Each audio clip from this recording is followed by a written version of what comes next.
₹25 કરોડના માતબર કિંમતે વડોદરા ફાયર બ્રિગેડને મળેલ 81 મીટરના ફાયર ફાઇટરની ટ્રેનિંગ માટે તેને તૈયાર કરનાર ફિનલેન્ડની કંપનીના કર્મચારીઓ હાલ વડોદરા આવ્યા છે અને તેઓ ફાયર ઓફિસર સહિતની ટીમને ટ્રેનિંગ આપી રહ્યા છે. ગત માર્ચ મહિનામાં મુખ્યમંત્રી ભૂપેન્દ્ર પટેલ દ્વારા વડોદરા કોર્પોરેશનને ₹25 કરોડના ખર્ચે ફિનલેન્ડની કંપનીએ તૈયાર કરેલ 81 મીટરના ફાયર ફાઇટરનું વાહન એનાયત કરવામાં આવ્યું હતું.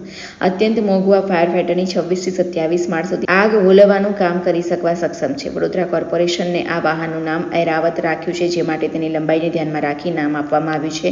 વાહન અત્યંત કિંમતી હોવા ઉપરાંત તેના કેટલાક ફીચર્સ માટે ટ્રેનિંગની જરૂરિયાત હોવાથી તેને તૈયાર કરનાર ફિનલેન્ડની કંપનીના તજજ્ઞો હાલ વડોદરા આવ્યા છે અને તેઓ દ્વારા વાસણા ફાયર ઓફિસરના ઓફિસર જયદીપ ગઢવી તથા તેમની ટીમને ઓપરેશન અંગે માહિતગાર કરી રહ્યા છે. આ માટે ફાયર ઓફિસર સહિતની ટીમની ટ્રેનિંગ ચાલી રહી છે અને કઈ રીતે આ વાહન કટોકટી જેવી પરિસ્થિતિમાં કામ કરે છે તે અંગેની સમજ આપવામાં આવી રહી છે. આ અંગે વાસણા ફાયર સ્ટેશનના ઓફિસર જયદીપ ગઢવીએ જણાવ્યું હતું કે ઇંગ્લેન્ડથી વડોદરા લાવવા માટે આ વાહનને 3 મહિના જેટલો સમય થયો હતો. ફિનલેન્ડથી મુંબઈ તેને શિપમાં લવાયું હતું અને ત્યારબાદ મુંબઈથી વડોદરા ધોરીમાર્ગે તેને અહીં લાવવામાં આવ્યું હતું. વાહનથી વડોદરા અગ્નિશમન વિભાગ સજ્જ થતાં મોટી આગની દુર્ઘટનામાં વાહન અત્યંત મદદરૂપ બની શકાશે.